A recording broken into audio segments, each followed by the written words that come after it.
If you want to go further faster and improve your efficiency when you're cycling, cycling shoes are for you.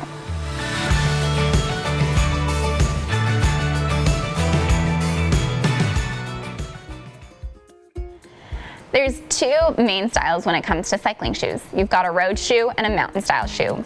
With the road shoe, you've got a 3-hole receptor where the cleat goes. The cleat is quite a bit bigger and it protrudes out a little bit from the shoe.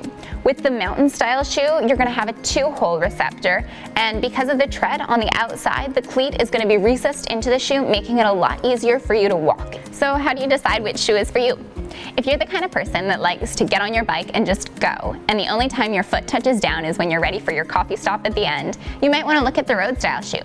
Because of the bigger cleat on it and the greater surface area that the cleat covers, the power transfer is altogether a little bit better, making the riding a little bit more efficient. If your riding includes a bit more walking, say you're touring, mountain biking, or gravel riding, look at a pair of mountain bike shoes. Those ones are going to give you a little bit more ease of use when you're walking around. So there's a lot of different options when it comes to shoes. Let's talk about the main differentiators between them. One of the most common ones is the shank or sole of the shoe.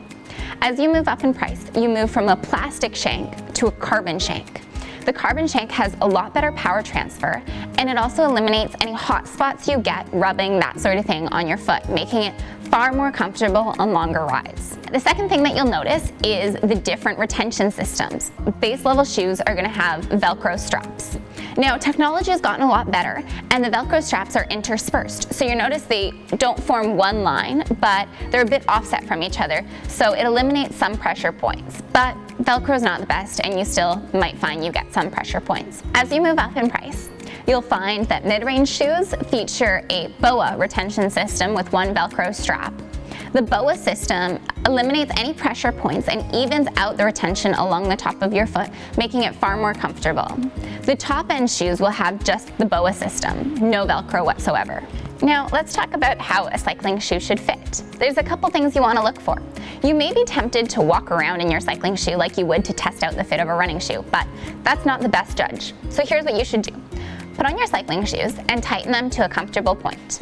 Pop onto your toes and check your heels. Make sure that they're not slipping out of the back of the shoe. A little movement is okay, but you don't want them slipping up and down. The other thing you want to do when you're on your toes is pay attention to your toes and see how they splay out. They should have room to move and splay out comfortably. You don't want to feel like they're compressed at any point. There's not too much give in cycling shoes, so don't expect them to stretch out much. When you're buying them, pay attention to how much pressure is in your feet. On long rides, especially in summer months, feet tend to swell, and so you want to make sure that they've got room to get a little bit bigger without finding too much pressure. If you're a winter warrior and into having 2 pairs of shoes, one for summer and one for winter, you might want to take a look at some winter cycling boots. These are going to keep your feet super warm and super dry throughout the colder months. We also have spin shoes. These ones are going to be far lighter in the fabric that makes up the top of the shoe to increase ventilation and make it cooler on your feet when you're indoor cycling. We also have touring shoes. These are going to fit a little bit more like a runner and just be more comfortable for walking around. Finally, we've got cross race shoes. These ones are going to feature a couple things. One of those being 2 grips on the top that aid in running on slippery surfaces. If you have any more questions or you want some help picking out the right shoes for your riding style, live chat with us or give us a call in store. We'd be happy to help.